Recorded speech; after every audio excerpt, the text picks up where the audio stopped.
तो scientific computing using Python में आपका स्वागत है।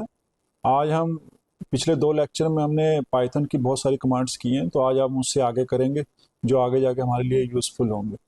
चलिए फिर स्टार्ट करते हैं। तो मैंने एक नई फाइल खोल ली है जिसका नाम मैंने रख दिया लेक्चर 3। तो इसमें आज हम कुछ फंक्शंस, चलो मैं पाइथन ऑपरेटर स्टार्ट करता हूँ।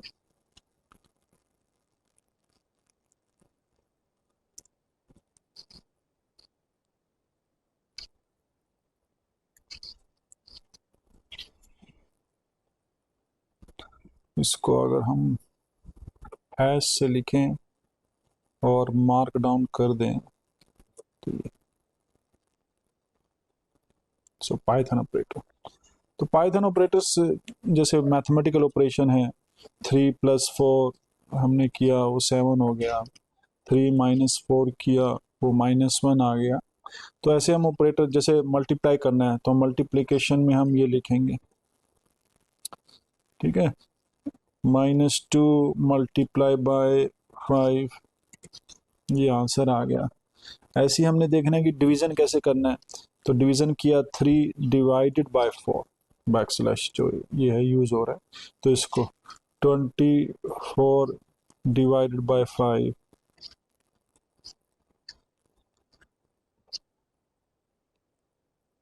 ठीक है। तो डिवीज़न के लिए ये करेंगे। अब हम पावर लेनी है हमको, तो 3 अगर मैं स्क्वायर करना चाहता हूँ, 3 स्क्वायर, तो हम डबल स्टार लगाएंगे। तो इसका मतलब क्या है, अगर पावर करना है तो हमें डबल स्टार लेना पड़ेगा। 3 ∛4 दैट विल गिव यू 81, ठीक है ना। तो ये अगर हमें पावर लेनी है तो डबल स्टार लगाना पड़ेगा।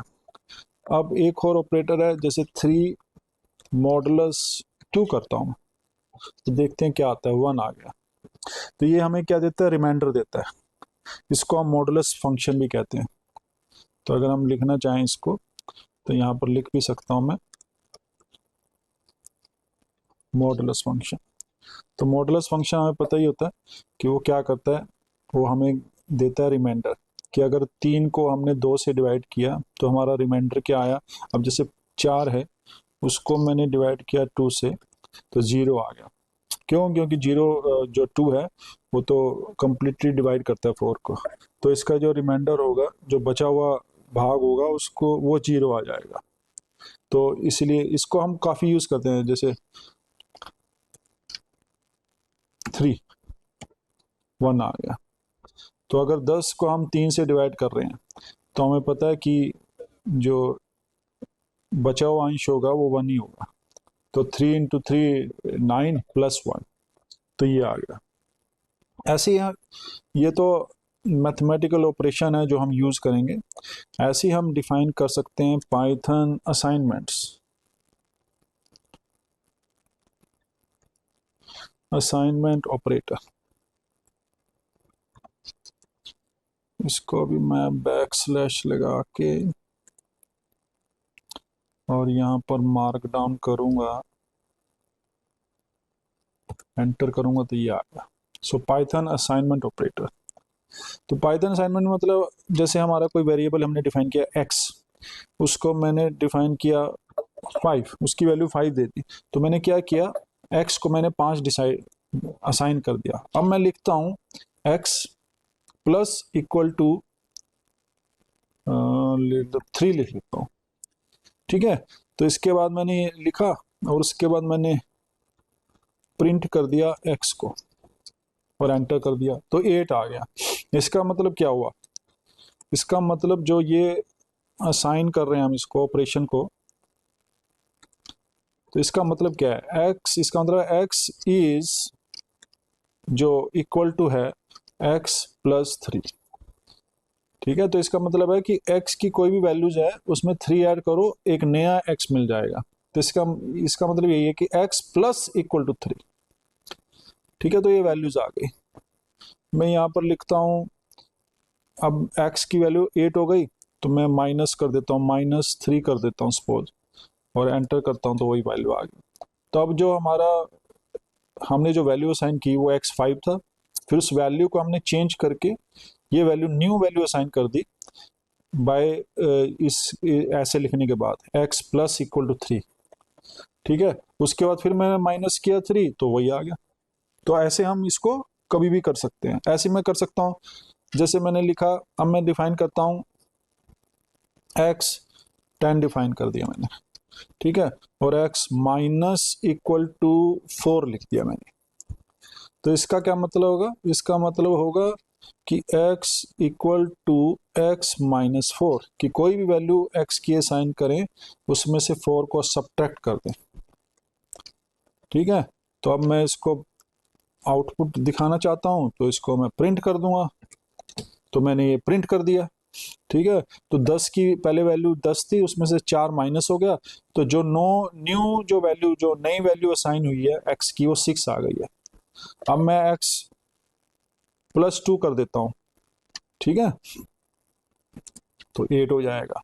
क्यों? क्योंकि जो नई वैल्यू थी वो 6 थी, अब उसमें मैंने 2 ऐड कर दिया तो 8 हो गया। तो ऐसे ही हम इसको डिफाइन कर सकते हैं। अब मैं एडिशन और मल्टीप्लिकेशन, अब मैं चलो मल्टीप्लाई करके देखता हूँ क्या होता है। तो x की वैल्यू तो हमारे पास 8 है ही ऑलरेडी, तो मैं यहाँ पर डिफाइन करता हूँ x स्टार इक्वल टू 5 कर देता हूँ। ठीक है, और यहाँ पर अपने, ताकि मुझे याद रहे, मैं लिख लेता हूँ कि x is equal to x multiply 5। इसका मतलब ये है। ठीक है, इसको एंटर कर देता हूँ। अब मैं x की वैल्यू को लिखता हूँ कि x क्या होगा, तो 30 आ जाएगा। इसका मतलब क्या था, पहले वैल्यू x की 8 थी, उसको मैंने 5 से मल्टीप्लाई किया, 6 थी। ठीक है, यहाँ पर मैंने x को 5 किया तो 30 आ गया। अब मैं x की वैल्यू सपोज मैं लेता हूँ 5 ले लिया, और मैंने x लिखा स्टार इक्वल टू 5 लिख दिया, ये भी 5 लिख दिया। ठीक है, और मैंने इस वैल्यू को प्रिंट कर दिया, ये आ गया। तो हमने क्या किया कि x की जो वैल्यू थी उसको 5 से मल्टीप्लाई कर दिया। ठीक है, तो ऐसे ही x की वैल्यू पहले 6 थी, उसमें मैंने 2 ऐड किया था 8, पर x की वैल्यू तो 6 ही है, तो यहाँ पर मैंने x की वैल्यू को 5 से मल्टीप्लाई कर दिया तो 30 आ गया। यहाँ मैंने x की वैल्यू 5 असाइन कर दी। ठीक है ना, ये असाइनमेंट है, इसको असाइन कर रहे हैं हम। तो मैंने x की वैल्यू को 5 असाइन किया, फिर मैंने x की वैल्यू को चेंज कर दिया इस कमांड के थ्रू। तो ये कमांड हमने बता दिया कि ये क्या कमांड क्या शो कर रही है, उसके बाद मैंने मल्टीप्लाई किया और मुझे 25 मिल गया। ठीक है, अब ये x जो है, अब मैं क्या करता हूँ, ये लगाता हूँ 8 लगाता हूँ और देखता हूँ कि क्या आएगा वैल्यू, तो 200 आ गई। ठीक है ना, तो हमने क्या किया, इसमें 8 से मल्टीप्लाई कर दिया, तो 25 जो था। अब x की वैल्यू जो न्यू वैल्यू थी, देखिए न्यू वैल्यू इसलिए है, क्यों? क्योंकि x क्या है, x is equal to x multiply by 5।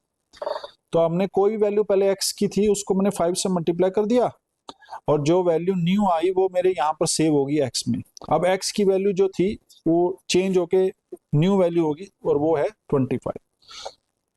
उसी वैल्यू को मैंने यहाँ यूज कर लिया, और मैंने यहाँ पर लिख दिया कि x मल्टीप्लाई, जो मल्टीप्लिकेशन है उसको मल्टीप्लाई कर दिया 8 से, तो हमारे पास 200 आ गया। तो अब x की जो नई वैल्यू है वो 200 हो गई है। अगर मैं x डिवाइड करता हूँ 10 से तो 20 वैल्यू आ गई। तो यहाँ से क्या हुआ, वैल्यू जो होगी 20 हो गई।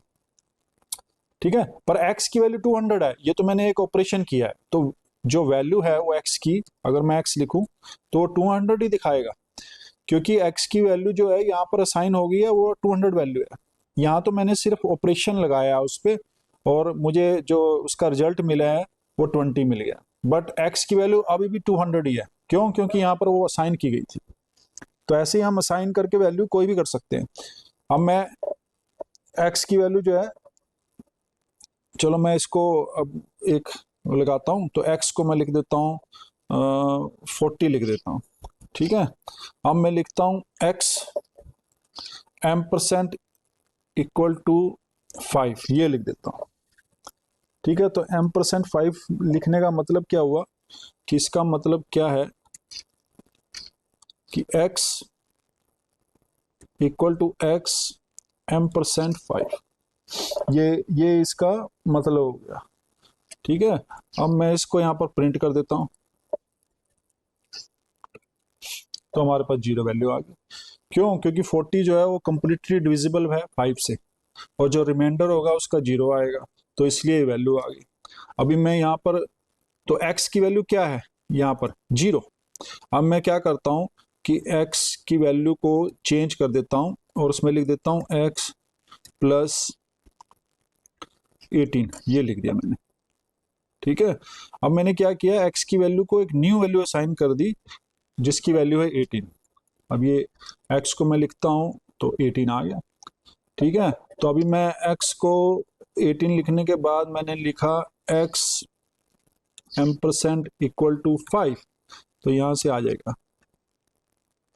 ठीक है, तो ये वैल्यू आई, इसको मैंने वो किया। अब मैं क्या करता हूँ, चलो यहीं पर प्रिंट कर देता हूँ, प्रिंट x, तो ये 3 आ गई। क्योंकि जो न्यू वैल्यू थी वो 18 थी, 18 को मैंने डिवाइड किया 5 से, रिमाइंडर निकला 3, तो ये आंसर आ गया। तो यहाँ से हमें रिमाइंडर जो है वो 3 निकल गया। ठीक है ना, तो ऐसे हम वैल्यूज कोई भी कर सकते हैं, ऐसे मैं डिवीजन कर सकता हूँ। अब मैं x जो है उसको मैं लिखता हूँ इक्वल टू 3 ले लेता हूँ। ठीक है, और यहाँ पर मैं लिख देता हूँ प्रिंट x, ये एंटर कर देता हूँ, तो 1 आ गया। ठीक है, तो x जो था यहाँ पर, इसका मतलब ये हुआ कि x equal to x divide by 3, तो ये मतलब हो गया कि कोई भी x आएगा उसको मैंने डिवाइड से 3 से डिवाइड कर दूंगा और हमारे पास एक न्यू वैल्यू x की आ जाएगी। ठीक है, उसकी वैल्यू जो है उसको मैं टाइप करूंगा तो 1 आ जाएगा। तो अब हमारे पास जो x है वो 1 आ गया। अब मैं क्या करता हूँ, x 4 करता हूँ, तो देखते हैं क्या आता है। 0 आ गया, क्योंकि हमने डिफाइन किया हुआ है कि x जो है इंटीजर है या फ्लोटिंग वैल्यूज है। ठीक है, अभी मैं x को लिखता हूँ 5 कर देता हूँ, और उसके बाद मैंने लिखा x 2 लिख दिया मैंने। ठीक है, और प्रिंट कर दिया, देखते हैं क्या होता है। इक्वल टू तो लिखा ही नहीं मैंने। ठीक है, तो यहाँ, अरे यहाँ पर भी तो हमने इक्वल टू नहीं लिखा था, तो इसीलिए तो ये आ गया 2। ठीक है, तो हमने जो वैल्यू थी 5 थी उसको हमने डिवाइड किया 2 से, तो मैंने लिख दिया यहाँ पर, ये मतलब है x equal to x divide, तो इंटीजर वैल्यू आ गई 2। तो यहाँ से इंटीग्रल जो 2 से डिवाइड करेंगे तो हमें पता है कि 2 पॉइंट समथिंग आएगा, तो ये इंटीजर वैल्यू दे देगा 2। ठीक है, तो ये ऐसे हम कोई भी ऑपरेटर अगर यूज करना चाहें, मल्टीप्लिकेशन, डिवीजन, तो ऐसे हम असाइन कर सकते हैं एक्स की एक न्यू वैल्यू जो हमने अभी यूज करके असाइन की है। ठीक है, तो ये सारे ऑपरेशन हम वेरी इजीली कर सकते हैं। तो ये इसके बाद हम करते हैं, चलो पाइथन के और कुछ। तो पाइथन में कंडीशंस होती हैं, इफ स्टेटमेंट्स होती हैं, तो वो करते हैं Python conditions and if statements.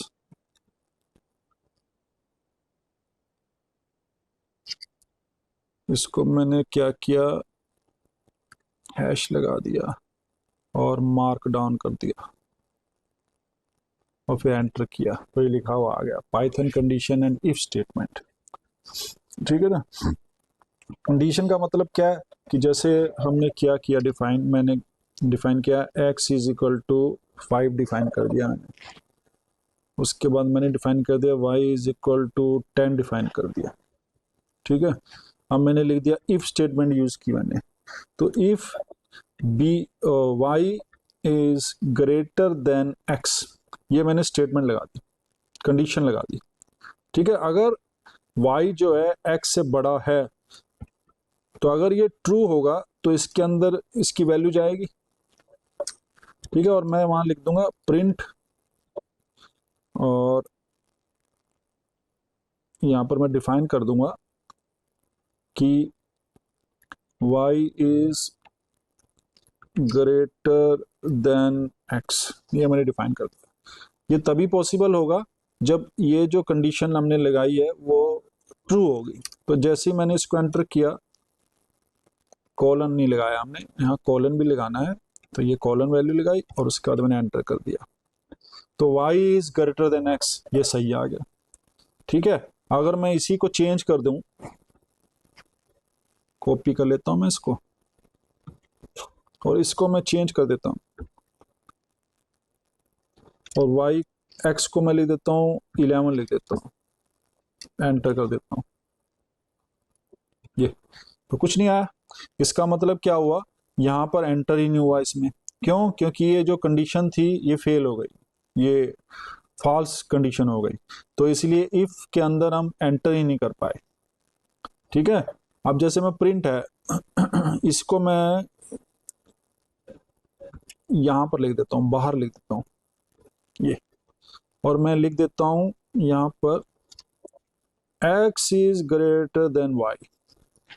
ठीक है, तो अब देखता हूं क्या होगा, तो लिखा हुआ होगा कि x is greater then y, तो x ग्रेटर देन y है, तो इसको इसने प्रिंट कर दिया और इसके अंदर तो एंटर ही नहीं हुआ, तो यहां पर मैंने ये कर दिया। तो ऐसे ही हम इसको और वैल्यूज के लिए भी कर सकते हैं। अब जैसे मैंने लिखा कि अब जैसे मैंने ये ग्रेटर देन का साइन है, तो मैं ऐसे दूसरे साइन भी यूज कर सकता हूँ, इक्वल टू का साइन यूज कर सकता हूँ। तो मैं ले लेता हूँ, चलो x मैंने ले लिया 10 ले लिया, y मैंने ले लिया 12 ले लिया। ठीक है, और मैंने स्टेटमेंट लगाई कि इफ, चलो मैं ले लेता हूँ if y greater than x colon, मैंने लिख दिया उसके अंदर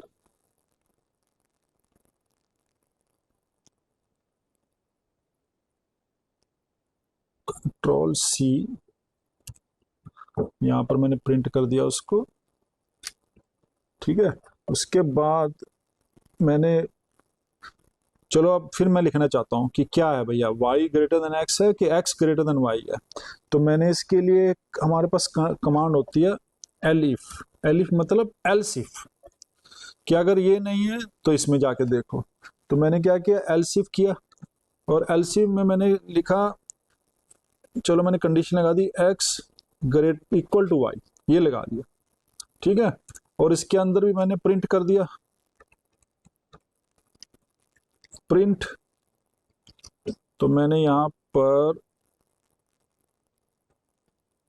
कंट्रोल C किया, कंट्रोल V किया और ये कर दिया। तो मैंने यहां पर लिखा कि print y is greater then x, या फिर एल्स इफ अगर इक्वल है तो लिखो कि y is equal to x। तो मैं इसको चेंज कर देता हूं, इक्वल टू x। ठीक है, तो मैंने इसको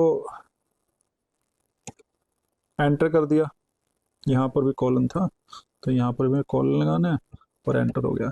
तो लिखा हुआ कि y is greater then x, क्योंकि y तो ग्रेटर है ही। ठीक है, अभी मैं इसको चेंज कर देता हूं, इसको मैं कर देता हूं 10 कर देता हूं, अब देखते हैं क्या होता है। मैंने किया तो लिखा हुआ है y is equal to x। क्यों? क्योंकि ये जो इफ स्टेटमेंट है, कंडीशन है, ये तो फॉल्स हो गई, तो इसके अंदर वो एंटर नहीं करेगा। तो अगर हम एल्स इफ इसलिए लगाते हैं कि अगर इफ फॉल्स है तो यहाँ पर जाएगा, एल्स इफ में जाएगा और वहां पर टेस्टिंग करेगा कि वो कंडीशन सेटिस्फाई है नहीं है।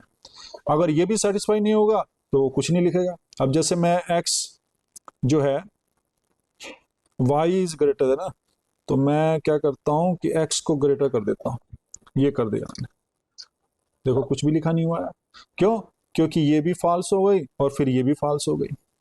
तो ये जो कंडीशंस हैं इस केस में दोनों फॉल्स हो गई। तो अगर दोनों फॉल्स हो गई हैं तो ना तो इफ इसमें जाएगा ना फिर एल्स इफ में जाएगा। तो एल्स इफ जो होता है ये मतलब पाइथन का है कि if the previous condition were not true then try the this condition. अगर ये ट्रू नहीं है तो फिर ट्राई दिस। तो इस केस में ना तो ये ट्रू है ना ये ट्रू है, तो इसीलिए दोनों में ही वो एंटर नहीं करेगा एंड आपके पास जो है वो प्रिंट जो होगा हमने दिया हुआ आउटपुट वैल्यू वो कुछ भी नहीं आउटपुट वैल्यू आएगी। तो इस केस में कोई वैल्यू आउटपुट नहीं है। इसी को मैं लिखूं अगर एल्स इफ मैंने लिख दिया x is greater then y, ये लिख दिया मैंने, कॉलन लगा दिया, ठीक है। और इसको मैंने प्रिंट को लिख दिया यहाँ पर, अरे प्रिंट आ गया ये, कंट्रोल सी कंट्रोल वी, और मैंने यहाँ लिख दिया कि x is greater then y। अब देखते हैं क्या होता है। लिखा हुआ है कि x is greater then y। तो इसमें क्या हुआ, पहले यहाँ से इफ लूप में गई, इफ लूप की कंडीशन फॉल्स हो गई तो यहाँ पर गया, जो कंप्यूटर जो हमारा पाइथन है तो कंपाइल करने के लिए, तो पाइथन ने इसको रीड किया, यहाँ पर उनको लगा कि ये भी कंडीशन फॉल्स है तो यहाँ पर गए और यहाँ पर ट्रू था। तो जैसे ट्रू था वो इस जो स्टेटमेंट है उसमें एंटर करेंगे जो कंडीशन है, और वहां से हमारे पास जो इसके अंदर प्रिंट करा रहा हूं मैं वो लिखा हुआ आ जाएगा, ठीक है ना। तो यहाँ से हम ये वैल्यू आएगी। तो इस टाइप से हम किसी भी एल्स इफ को बार बार यूज कर सकते हैं, ठीक है। तो अब जैसे यही है तो मैंने लिख लिया मैं ये लगाता हूँ, मैं ए की वैल्यू लेता हूँ, ए मैंने ले लिया 34 ले लिया, बी मैंने ले लिया सपोज 30 ले लेता हूँ, चलो 30 ले लिया, ठीक है। और मैंने लिख दिया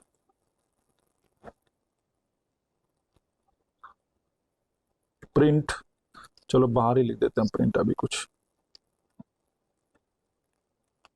तो मैंने प्रिंट लिखा और लिख दिया कि बी इज ग्रेटर देन ए, ये लिख दिया मैंने, ठीक है। तो ये लिख दिया। चलो ये अंदर ही लिखते हैं, इसको इफ के अंदर कर देता हूँ। तो इफ बी ग्रेटर देन ए, ये लिख दिया मैंने, ओके। तो यहाँ पर हमने लिख दिया। उसके बाद मैंने लिख दिया एल्स इफ।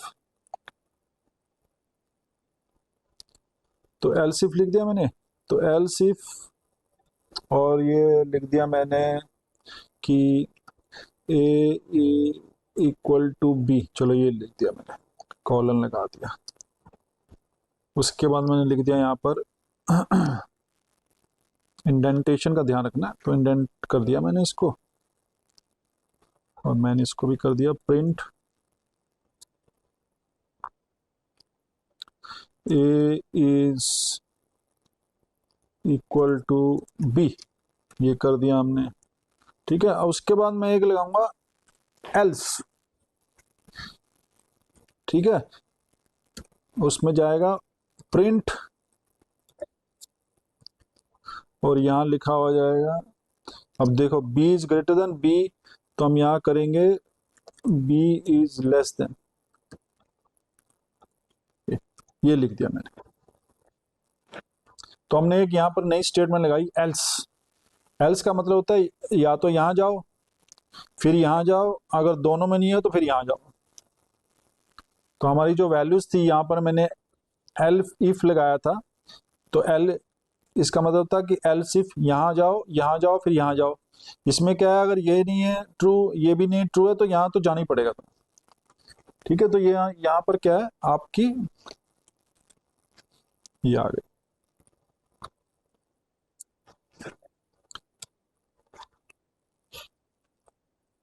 ये क्या हुआ, अच्छा यहाँ पर वो नहीं आया, was never closed, ये हमारी क्लोज नहीं हुई, तो इसको हमने क्लोज कर दिया। तो लिखा हुआ है बी लेस देन ए, तो यहाँ पर भी फॉल्स हो गई स्टेटमेंट, ये भी फॉल्स हो गई, तो यहाँ पर एल्स में जाकर चला गया। तो इफ और एल्स स्टेटमेंट होती हैं, इफ और एल्स इफ होती हैं, ठीक है ना। तो ये जो वैल्यूज हैं ये हम इसको यूज करते हैं। अगर मैं एल्स इफ ना यूज करना चाहूँ तो क्या कर सकता हूँ, अब जैसे मैंने लिया, ये ले लेता हूँ कि ए 34 ले लिया मैंने, A is equal to 34, B is equal to 20 ले लिया, ठीक है। अब मैंने लगा दिया कि इफ बी जो है वो ग्रेटर देन ए है, यहाँ पर मैंने कंडीशन लगा दी, ठीक है। अब मैं अब नीचे नहीं लिखता, इसी लाइन में लिख देता हूँ प्रिंट, यहाँ पर लिख देता हूँ बी इज ग्रेटर देन ए, ये लिख दिया मैंने इसी लाइन में, ठीक है। अब मैंने ये इसको बंद किया और यहाँ पर पहुंच गए, ठीक है। क्लोज करना यहाँ, अब मैं लगाता हूँ एल्स, कॉलन लगाया, यहाँ पर पहुंच गया मैं, और मैंने लिख दिया प्रिंट,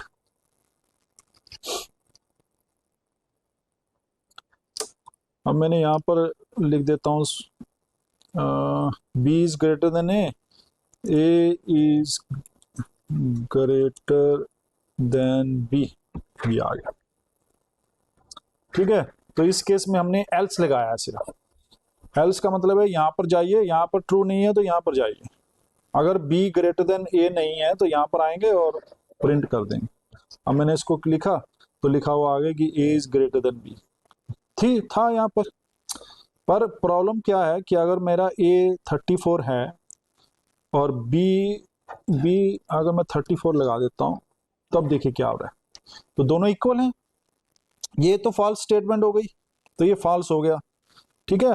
पर इफ के बाद ये एल्स में जाएगा ही जाएगा, या तो यहां जाएगा या फिर यहां जाएगा, इसका मतलब है इफ एल्स, या तो आप यहां पर जाइए और जो अंदर कमांड्स हैं उसको कंपाइल कीजिए, इंप्लीमेंट कीजिए, या फिर आप एल्स में जाइए और वहां पर इंप्लीमेंट कीजिए।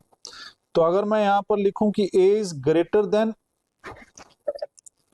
एंड इक्वल टू और इक्वल टू, ग्रेटर देन और इक्वल टू, तो ये बिल्कुल सही हो जाएगा लिखा हुआ। तो यहाँ बी अगर है ग्रेटर देन बी ए है तब तो ठीक है, नहीं तो क्या होगा, वो या तो ए ग्रेटर होगा और या तो इक्वल होगा, तो इस केस में ये आ गया। तो ये स्टेटमेंट जो हमने लिखी है अब ये बिल्कुल सही होगी, ठीक है ना। तो इफ में हम एल्स इफ कब यूज करते हैं और एल्स कब यूज करते हैं ये पता चल गया कि ये तो कंडीशनिंग हो गई, कंडीशनल हो गया कि ये ट्रू है तभी एंटर करेगा। एल्स में क्या है कि इफ अगर फॉल्स हो गया तो एल्स में जाएगा ही जाएगा, ठीक है। तो अगर मैं इसी को चेंज कर दूं अब और बी को मैं 35 कर दूं तो एल्स में नहीं जाएगा, फिर अब यहाँ पर जाएगा और यहीं पर ट्रू होके वापस आ जाएगा, तो बी इज ग्रेटर देन लिखा हुआ आ जाएगा, ठीक है। तो ये कंडीशंस हम यूज करते हैं अगर हमारे पास कोई नंबर है, उसको कंपैरिजन करना है या फिर कुछ और करना है, तो हम बार बार इस चीज को यूज करते हैं। अगर आपके पास थोड़ा और वो करना चाहते हैं तो एल्स को हम यहाँ पर भी यूज कर सकते हैं, चलो ये तो ठीक है। तो अब हमारे पास कंडीशन आ गई, अब मैं यूज करना चाहता हूँ एंड, ठीक है। हमारे पास आपने गेट पढ़े होंगे तो उसमें होते हैं एंड गेट और गेट, तो अगर हम दो चीजों को कंबाइन करना चाहते हैं ऑपरेटर्स को तो एंड लगाते हैं हम, ठीक है। तो मैं एंड को यूज करना चाहता हूँ तो मैं सपोज ये लिखता हूँ एंड, ठीक है। तो ये चीजें जो हमें अगर याद होगा तो लॉजिकल ऑपरेटर है ये, तो लॉजिकल ऑपरेटर यूज किया जाता है, कब यूज किया जाता है, जब दो कंडीशन हो और देखना हो कि अगर दोनों कंडीशन ट्रू होंगी तभी वो एंटर कर पाएगा, अदरवाइज वो फॉल्स हो जाएंगे। जैसे कि लिखा मैंने, ए को मैंने लिया 50 ले लिया, बी को लिया मैंने 30, सी को लिया मैंने 60। अब मैंने लिखा इफ ए जो है ग्रेटर देन बी है एंड सी जो है वो ग्रेटर देन ए है, ये लिख दिया मैंने। ठीक है, A is greater than B and C is greater than A, लिखा मैंने। उसके बाद मैंने लिखा कि प्रिंट, यहां लिखता हूं both conditions are true, both condition are true, और इसको मैंने प्रिंट कर दिया और उसके बाद मैंने एंटर किया। तो आप देखिए ये तभी इसके एंटर होगा अगर ये दोनों कंडीशन ट्रू होंगी। ए इज ग्रेटर देन बी, हाँ 50 है वो 30 है तो उससे बड़ा है। सी ग्रेटर देन ए, 60 है वो भी ए से बड़ा है 50। तो ये दोनों जो कंडीशन है वो ट्रू हो गई। तो एंड स्टेटमेंट का मतलब है कि ये तभी ट्रू होगा जब दोनों इसकी कंडीशन जो है वो ट्रू होंगी, तो तब वो एंटर कर जाएगा और हमारे अंदर जो प्रिंट इस में जो प्रिंटिंग हमने आउटपुट लिखा है वो आउटपुट डिस्प्ले हो जाएगा यहाँ पर। अब मैं इसको चेंज करके 40 कर दूं सपोज, तो अब करता हूँ, अच्छा अब भी ट्रू हो गया। ठीक है, इसको मैं 40 लिखता हूँ। अब देखो, तो अब ये क्या है कि इस इफ लूप में वो गया ही नहीं, क्यों? क्योंकि जो इफ थी उसकी जो कंडीशंस थी वो फॉल्स हो गई। A is greater than B, no, तो जैसे ही ये नो हुआ उसके बाद इसमें जो आउटपुट थी वो डिस्प्ले नहीं होगी। ठीक है ना, तो ये ऐसे हम इसको एंड को बार बार यूज कर सकते हैं। ऐसे ही है और ऑपरेटर है, और ठीक है ना, तो ये भी हमारे पास लॉजिकल ऑपरेटर होता है।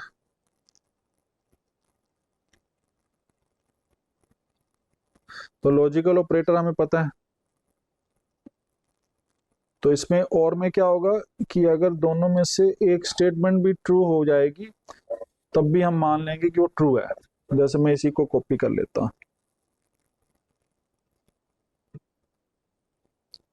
मैंने यहाँ पर कॉपी कर लिया। अब मैंने इसको लिखा कि बोथ कंडीशंस, तो इसको मैं चेंज कर देता हूँ। क्या लिखें, अच्छा either of the condition, either of the condition,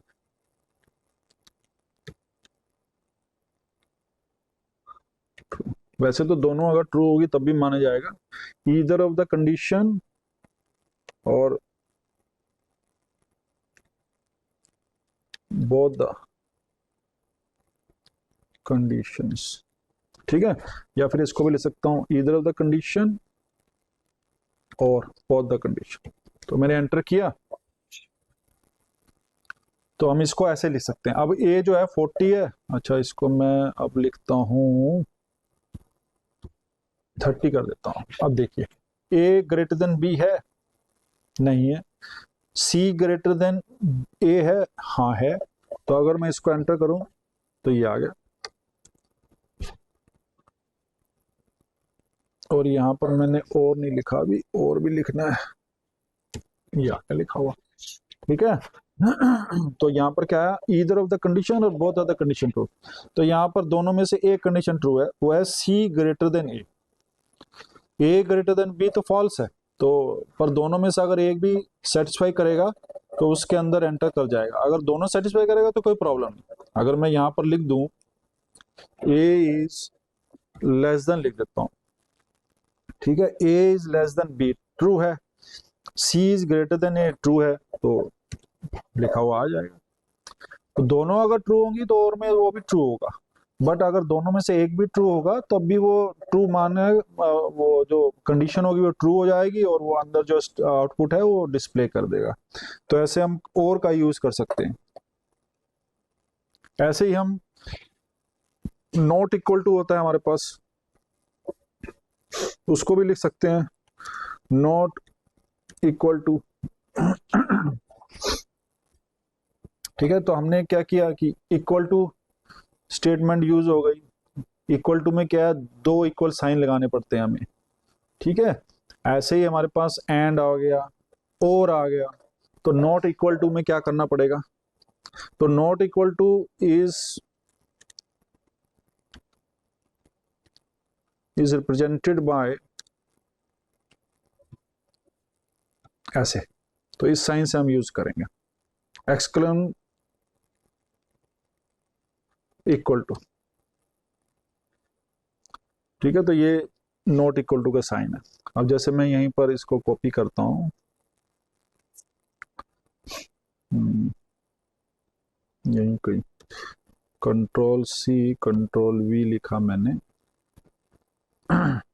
ये लिखा हुआ आ गया, और मैंने यहाँ पर स्टेटमेंट दिया if A is not equal to B, ठीक है, ये लिखा हुआ आ गया। तो अगर ए बी के इक्वल नहीं है तो हम यहाँ पर लिख देते हैं A is not equal to B, तो ये ट्रू माना जाएगा और वो इसके अंदर एंटर करेगा और हमें आउटपुट दे देगा। तो मैंने एंटर किया तो आउटपुट आ गया A is not equal to B. क्यों? क्योंकि ये साइन है ये वाला। अभी मैं इसको चेंज कर देता हूँ, ठीक है। तो इसी को मैं चलो कॉपी पेस्ट कर लेता हूँ, कंट्रोल सी कर दिया मैंने, और मैंने यहाँ पर इसको भी 30 लिख दिया, ठीक है। अब मैंने एंटर किया तो हमारे पास कोई डिस्प्ले नहीं आया। क्यों? क्योंकि ए और बी इक्वल है, और यहाँ पर ट्रू कब होगा? जब ए बी के इक्वल नहीं है, तो इसीलिए हमारे पास कोई भी आउटपुट नहीं होगी, ठीक है। तो नॉट इक्वल टू का साइन ऐसे यूज किया जाएगा। अब मुझे लेस देन इक्वल टू करना है, तो लेस देन इक्वल टू के लिए मैं ये करता हूं कंट्रोल वी।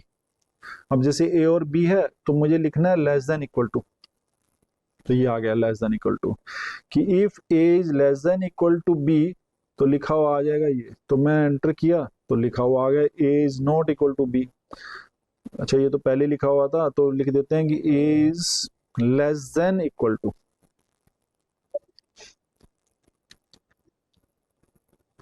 ठीक है। A is less than equal to B, तो ए और बी इक्वल है तो ट्रू माना जाएगा।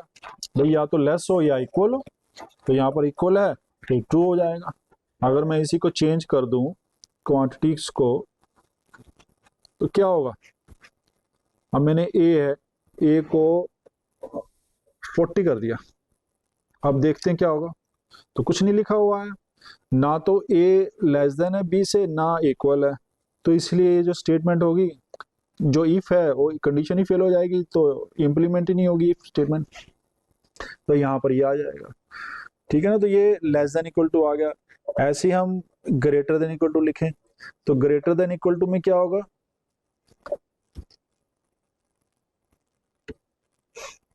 अब मैंने क्या किया? Less than equal to. अब मैं लेना चाहता हूँ ग्रेटर देन इक्वल टू, तो यहाँ पर ये साइन आ जाएगा, ठीक है। Greater than equal to B, ये आ गया लिखा हुआ, एंटर किया मैंने, आ गया। क्यों? क्योंकि जो ए है वो ऑटोमेटिकली बी से बड़ा है यहाँ पर, तो हम लिखेंगे कि ए जो है वो ग्रेटर देन बी है, ठीक है। तो ये हमारे पास ग्रेटर देन इक्वल टू आ गया। अब हमें लिखना है नॉट। अब मैं लिखता हूं not greater than equal to, तो उसके लिए क्या करें? तो उसके लिए हमें लिखना पड़ेगा, जैसे मैंने ये लिखा, इसको मैंने कॉपी किया, यहां पर लिखा मैंने, तो हमारे पास आ गया ये। अब मैं लिखना चाहता हूं कि इफ ए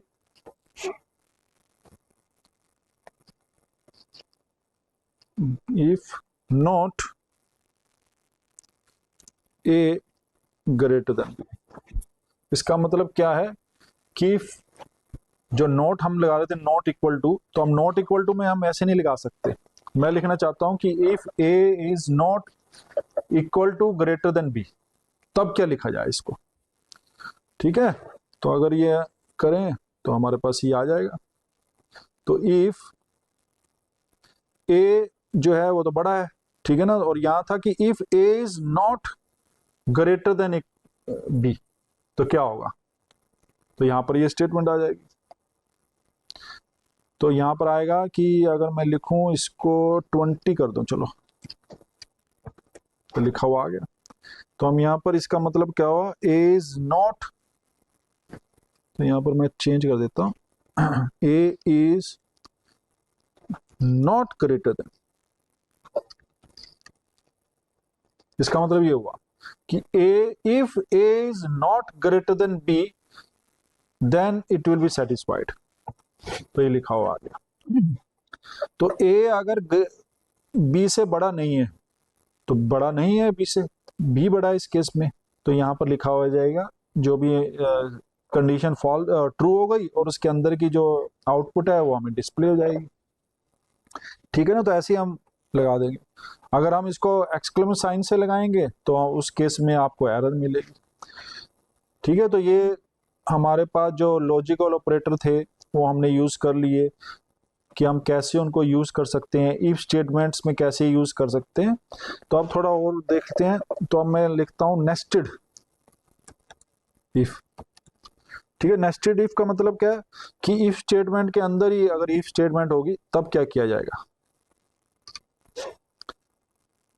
इसको मैं लिखता हूं हैश और यहां पर मार्क डाउन करता हूं and then so nested if. तो नेस्टेड का मतलब क्या है कि इफ के अंदर ही अब मैंने लिखा सो एक्स को मैंने लिख दिया 20, इफ लिखा मैंने if x greater than 20 greater than 15 लिख दो, ग्रेटर देन 15 कॉलन, यहां पर लिख देता हूं प्रिंट क्या लिखा जाए, x x is greater than x is greater then 15, यहां लिखा जाएगा। अगर ये हुआ तभी तो इसके अंदर जाएगा ये। ठीक है, अब मैं लिखता हूं if x is greater then 25 लिख देता हूं कॉलन, फिर मैंने लिखा प्रिंट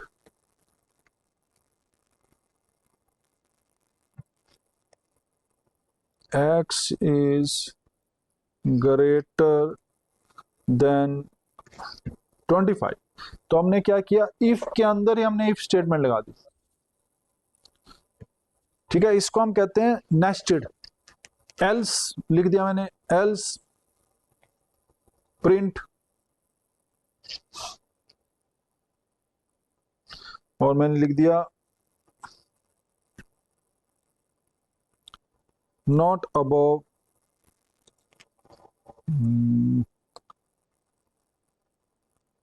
15 लिख देता हूं, या नॉट अबव 25 ये लिख देता हूं। ठीक है, तो अब देखते हैं इसका, अगर मैं इसको रन करता हूं कि रन करने पे क्या आता है। तो ये लिखा हुआ है कि x is greater then 15 and not above 25। तो अब लेट्स सी क्या होता है। ये 20 था तो यहां से ट्रू हो गया यहाँ पर, तो x जो है वो ग्रेटर देन 15 है, तो 20 आ गया। तो यहाँ पर लिखा हुआ गया x इज ग्रेटर देन 15, ये लिखा हुआ है। और उसके बाद अब क्या किया, यहाँ पर गया, ये कमांड जो है यहाँ पर जाएगी, यहाँ पर गई और उसने लिखा कि x इज ग्रेटर देन 25, तो यहाँ तो नहीं जाएगा, अभी तो फॉल्स है। फॉल्स होते ही वो जो एल्स है वो इस इफ का एल्स है, तो यहाँ पर जाएगा और नॉट अबाउट 25 लिखा हुआ आ जाएगा। तो पहले यहाँ पर गई फिर यहाँ पर गई, तो ये जो इफ था ये हमारा ये नेस्टेड इफ है। इसको अगर हम देखा जाए तो ये लिखेंगे हम इट इज नेस्टेड इफ। ठीक है, तो नेस्टेड इफ है, तो एल्स जो है वो इस इफ का है, राइट। तो इस इफ का जो एल्स है वो ये है। और अगर मैं एल्स लिखता हूं प्रिंट नॉट अबव 15 ये लिख देता हूं, चलो अब देखते हैं क्या होता है। इनवैलिड सिंटेक्स आ गया। ओके,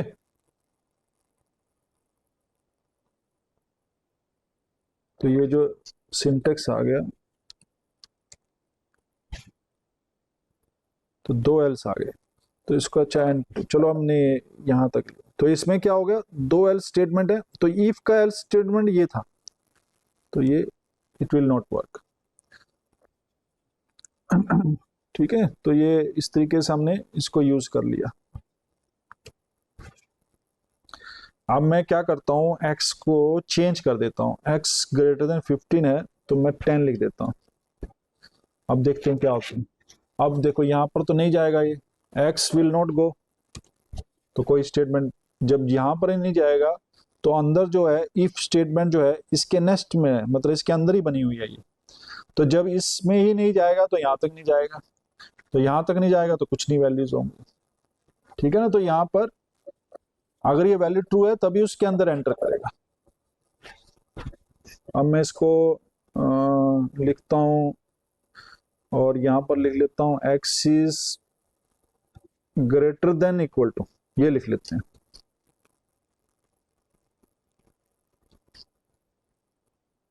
ये आ गया, तो ये लिखा हुआ आ गया। अब मैंने यहाँ पर क्या किया, greater than equal to change कर दिया, तो जैसे ही ये करेंगे ट्रू हो गया, तो उसके बाद वो एंटर कर जाएगा, प्रिंट कर देगा, और ये फॉल्स हो गया, ठीक है, तो एल्स में चला जाएगा और यहाँ पर ट्रू प्रिंट कर देगा।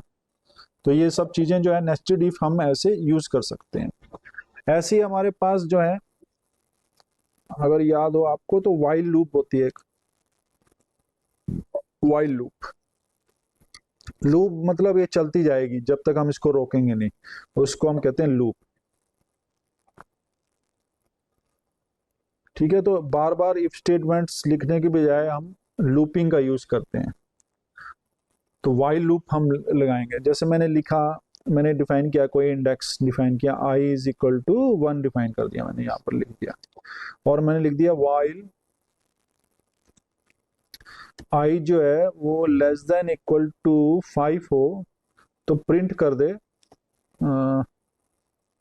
किसको, i को प्रिंट कर दे। ठीक है, और i जो है वो इंक्रीमेंट हो जाए 1 से,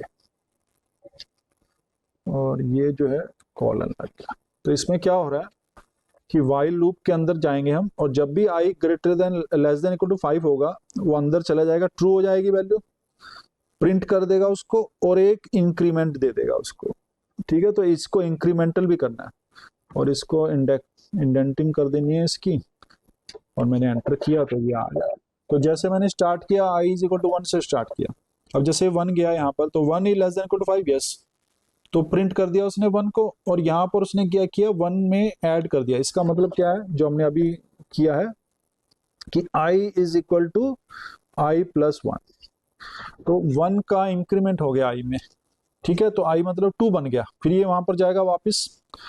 तो वाइल लूप में क्या है, ये ऐसे चलता जाएगा जब तक ये जो वैल्यूज है वाइल की, जो कंडीशन है वो फॉल्स नहीं हो जाती। तो जैसे ये 5 तक पहुंच गया, ठीक है, तो i is less than equal to 5, हाँ ट्रू है, तो उसके अंदर गया बस। ठीक है, उसके बाद क्या होगा, 6 पहुंच गया, तो 6 क्या होगा, यहाँ पर फॉल्स हो जाएगी, तो स्टॉप हो जाएगा। ठीक है, तो यहाँ पर ये कंडीशन आ गई। अगर मैं इसी को थोड़ा सा चेंज कर दूं, कंट्रोल सी कंट्रोल वी लिख दें हम, तो हम क्या करेंगे, इसमें मैं क्या करता हूं, सिर्फ लेस देन लिख लेता हूं, तो देखो 4 तक आएगा। क्यों, क्योंकि 5 जो है लेस देन 5 वो फॉल्स हो जाएगा, और यहाँ पर हम तो इसमें क्या होगा, 1 2 3 4 ही हो जाएगा। ठीक है ना, ऐसे हम इसको यूज कर सकते हैं। अब मैं सपोज ऐसे करता हूँ, चलो आई को मैंने लिखा, आई तो इंडेक्सिंग है, तो मैं 0 से स्टार्ट कर सकता हूँ, तो 0 से मैंने स्टार्ट कर दिया इंडेक्सिंग। पाइथन में इंडेक्सिंग 0 से स्टार्ट हो जाती है, जैसे मैटलैब में 1 से स्टार्ट होता था सब। तो वाइल मैं लिखता हूँ आई लेस देन 6 लिख लेता हूँ। ठीक है, कॉलन लगाना मत भूलिएगा, यहाँ पर लिखा मैंने। उसके बाद मैं लिखता हूँ आई प्लस इक्वल टू 1, ये लिख दिया मैंने। ठीक है, तो मैंने क्या किया, इंक्रीमेंट पहले दे दिया, और उसके बाद मैं करता हूं प्रिंट आई। ठीक है, तो ये कर दिया मैंने। अब देखते हैं क्या होगा इस केस में। ये लिखा हुआ आ गया 0, सो 0 इज लेस देन 6, यस। तो यहाँ पर क्या हुआ, आई जो था पहले 0 था तो 1 1 बन गया, तो जैसे ही 1 बना उसने प्रिंट कर दिया 1, फिर गया 2 3 4 5 6, ठीक है ना। तो और इसको हम अगर हम देखा जाए तो यहाँ पर 5 गया, 5 is less then 6, yes true. तो यहाँ पर आई 6 बन गया और उसने प्रिंट कर दिया 6 को। तो अगर आप देखें तो ये 1 आई स्टार्ट हुआ 0 से, यहाँ पर स्टार्ट हुआ था 1 से, बट हमने जो प्रिंट किया था पहले प्रिंट कर लिया और उसके बाद इंक्रीमेंट किया हमने। इस केस में हमने क्या किया, इंक्रीमेंट मैंने पहले कर दिया और प्रिंट बाद में किया, ठीक है ना। तो पहले ही इंक्रीमेंट हो जाएगा, तो 0 अंदर गया तो 0 इज लेस देन 6, यस। तो यहाँ पर उसने 0 को 1 कर दिया इंक्रीमेंट, तो 1 प्रिंट हो गया। अब जैसे 5 जाएगा, 5 से लेस देन 6, यस, उसके अंदर उसने 6 बनाया और उसको प्रिंट कर दिया। तो ये डिपेंड करता है कि हम जो प्रिंट वैल्यू है वो कहाँ लिख रहे हैं और इंक्रीमेंट कहाँ लिख रहे हैं। तो वाइल लूप जो है वो चलती जाएगी जब तक उसकी जो कंडीशन है वो ट्रू होगी, ठीक है। तो इसको इसलिए तो कभी कभार क्या होता है कि हमें वाइल लूप्स में स्टॉप करना पड़ता है कि भैया स्टॉप हो जाए, तो हम क्या करते हैं उसके लिए कंडीशन लगा देते हैं। तो अब जैसे मैं लिख रहा हूं तो ब्रेक स्टेटमेंट आती है, तो जैसे मैंने लिखा आई इज इक्वल टू 0 से स्टार्ट किया, ठीक है, और मैंने लिख दिया while I is less then 6, ये लिख दिया मैंने। उसके बाद मैंने प्रिंट कर दिया, ठीक है। तो यहां पर मैंने प्रिंट कर दिया। अब मैंने क्या कर दिया, if I is equal to 4, suppose मैंने ये कंडीशन लगा दी, तो जैसे ही वो मैं ब्रेक कर दूं, ठीक है, और यहां पर लिख दिया मैंने आई प्लस इक्वल टू 1, ये कर दिया। तो अब देखते हैं क्या होता है। अब इसमें क्या कर रहे हैं हम, नाउ इसके बाद वाइल लूप हो गया हमारा। तो अब हम क्या करेंगे कि फोर स्टेटमेंट को यूज करना है।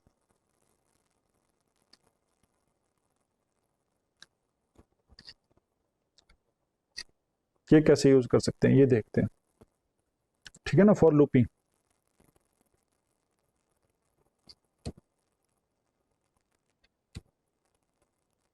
अब जैसे मैंने लिया, मैंने कोई डिफाइन कर दिया, सेट डिफाइन कर दिया, सेट 1, ठीक है। उसमें मैंने डिफाइन कर दिया, लिस्टिंग कर दी मैंने। तो लिस्टिंग मैंने किया, मैंगो किया, ठीक है, कोमा, फिर मैंने किया बनाना,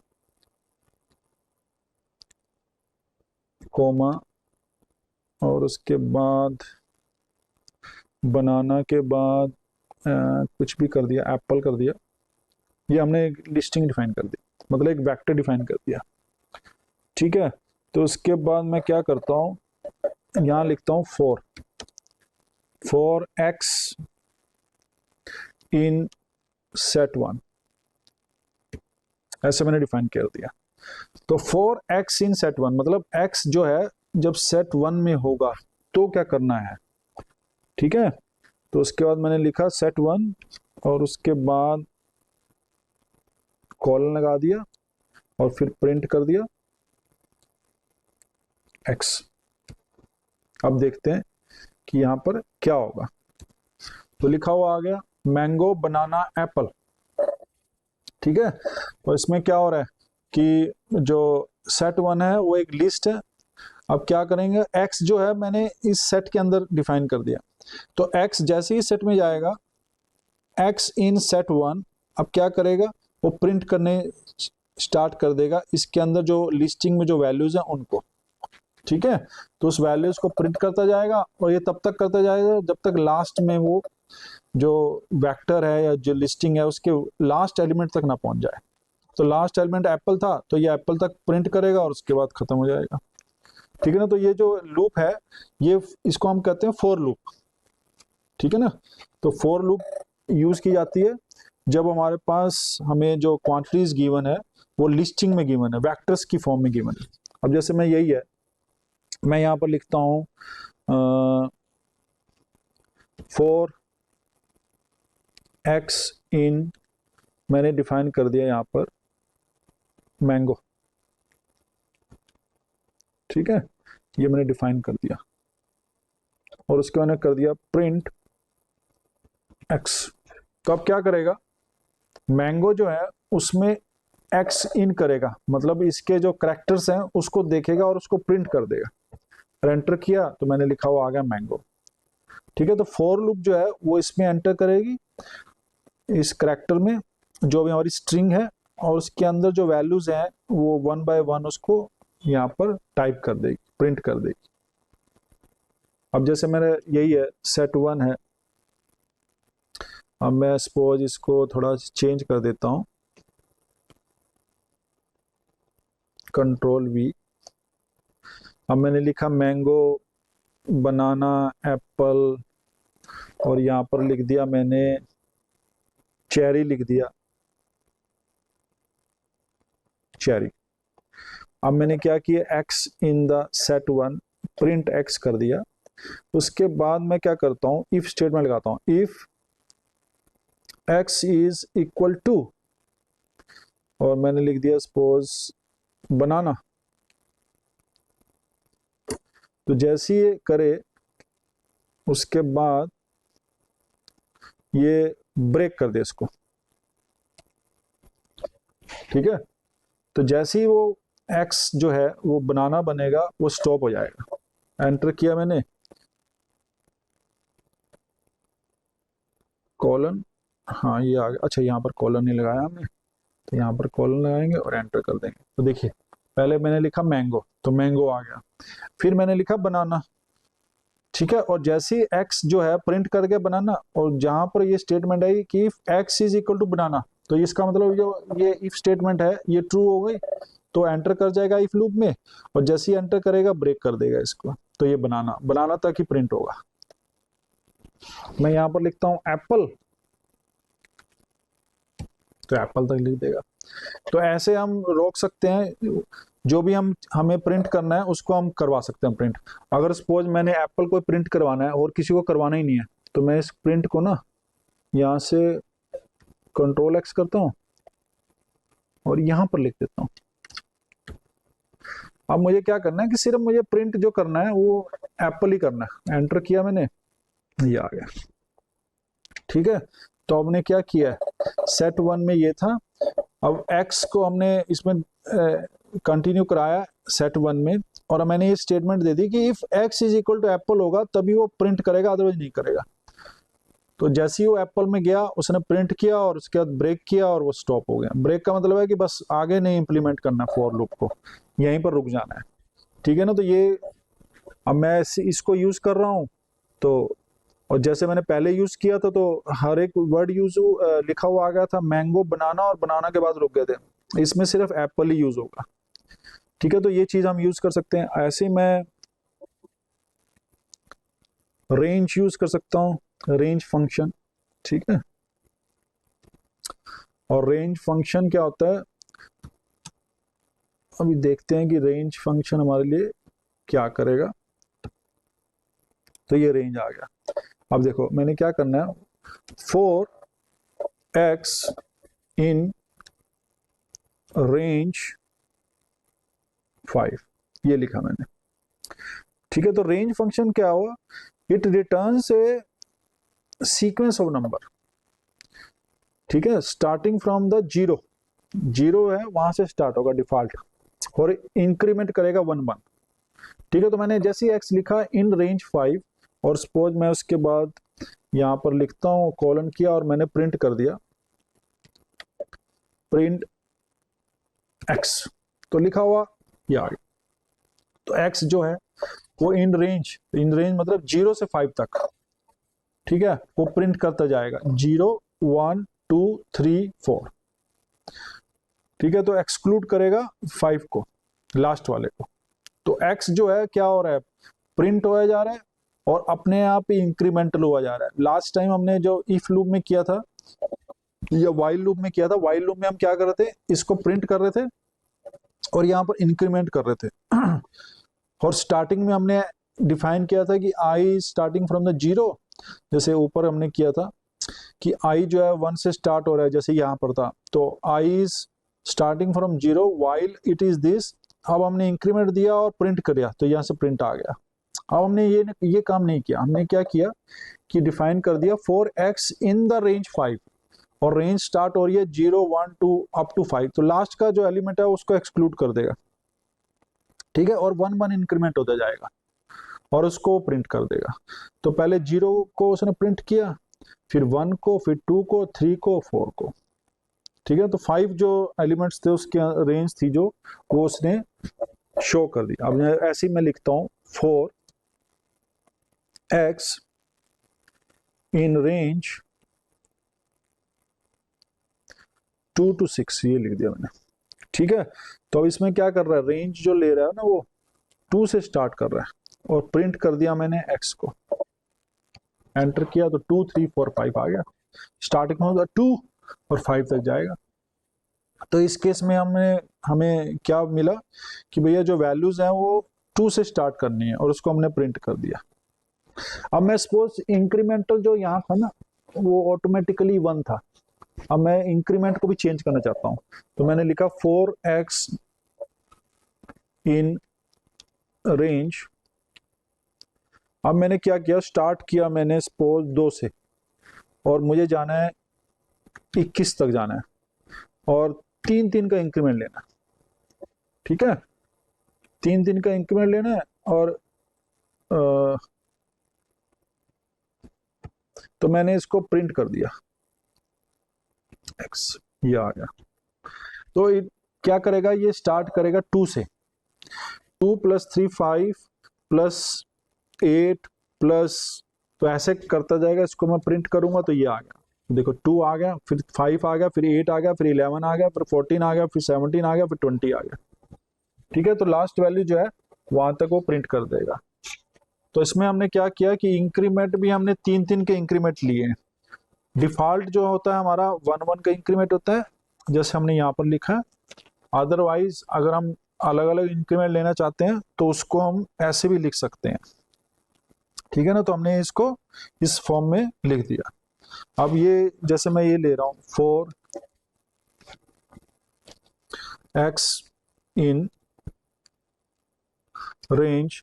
अब कभी कभार क्या करना होता है, हमारे 0 से वैल्यू स्टार्ट होती है, हमें कोई प्रोग्राम रन करना है, 20 इटरेशंस करनी है, ठीक है, और इटरेशन हमें 3 3 के बाद देखनी है। तो हम क्या करते हैं, प्रिंट करते हैं और प्रिंट कर दिया, एंटर किया तो ये आ गया, ठीक है ना। तो 0 से स्टार्ट हुआ इसमें, फिर 0, फिर 3, फिर 6, फिर 9, फिर 12, फिर 15, फिर 18, तो यहाँ तक इसको प्रिंट कर देगा। तो हम ये जो कमांड है, इस टाइप की कमांड्स काफ़ी यूज़ करेंगे फ्यूचर में जब हम कोडिंग्स करेंगे उसकी साइंटिफिक कंप्यूटिंग के मेथड्स का, ठीक है ना। तो ऐसे हम एक रेंज को हम डिफाइन कर सकते हैं। और अब जैसे मैं यही लिख लेता हूँ, मैंने डिफाइन किया था सेट 1, मैंने कोई एक लिस्टिंग ले ली, ठीक है, लिस्टिंग लिया मैंने तो उसमें डिफाइन कर दिया, कलर डिफाइन कर दिए ब्लू, फिर मैंने डिफाइन कर दिया रेड, फिर मैंने डिफाइन कर दिया ग्रीन, ठीक है, ये मैंने ले लिया। ऐसे मैंने सेट 2 ले लिया, डिफाइन कर दिया, और 2 में मैंने ले लिया कॉम्बिनेशन, ले लेता हूँ कुछ एप्पल, ऐसे मैंने कुछ डिफाइन कर दिया, कोई लॉजिकल नहीं, मैंगो और बनाना, ये मैंने डिफाइन कर दिया, ठीक है। अब मैं क्या करता हूँ 4x इन सेट 1, मैंने ये लिखा कि 4x इन सेट 1। अब मैंने क्या किया, इसके अंदर ही मैंने दूसरी फॉर लूप ले लिया, y इन सेट 2, ये डिफाइन कर दिया मैंने, और उसके बाद मैंने लिख दिया प्रिंट x, y, ये प्रिंट कर दिया। तो अब क्या करेगा हमारे पास, इस केस में हम क्या कर रहे हैं, फॉर लूप को यूज किया, फिर हमने एक नेस्टेड फॉर लूप भी बना दी। जैसे हमने नेस्टेड इफ लूप बनाई थी, वैसे ही हम नेस्टेड फॉर लूप बना दिया, और उसको फिर हमने प्रिंट कर दिया। तो अगर मैं ये करता हूं तो देखते हैं क्या आता है, ये आ गया। तो इसमें क्या किया, blue apple, blue mango, blue banana, element wise करेगा, फिर red apple, red mango, red banana, green apple, green mango, green banana, तो सबको टाइप कर देगा यहाँ पर प्रिंट लिख के। और ये ऐसे ही हम, तो ये इसको हम कहेंगे कि नेस्टेड फॉर लूप है ये हमारी। जैसे हमने नेस्टेड इफ लूप की थी, ऐसे ही नेस्टेड फॉर लूप कर दिया है, ठीक है ना। तो ऐसे हम यूज कर सकते हैं। तो यहाँ तक हमने यूज कर लिया इफ का। तो आज हमने जो कमांड्स किए हम वहीं तक, मतलब यहाँ पर इफ स्टेटमेंट, रेंज, फॉर, ये ऑल जो स्टेटमेंट्स हमने आज किए हैं, तो ये काफ़ी इंपॉर्टेंट स्टेटमेंट्स हैं, आगे जाके काफ़ी यूज़ होंगी। और आने वाले लेक्चर में हम और इससे ज़्यादा स्टेटमेंट, इससे ज़्यादा पाइथन कमांड्स यूज़ करेंगे, और उसके बाद हम साइंटिफिक कंप्यूटिंग स्टार्ट करेंगे और उसका यूज़ करेंगे to write down the codes Python की फॉर्म में। तो आप लोगों इस लेक्चर को देखने के लिए धन्यवाद। नमस्कार।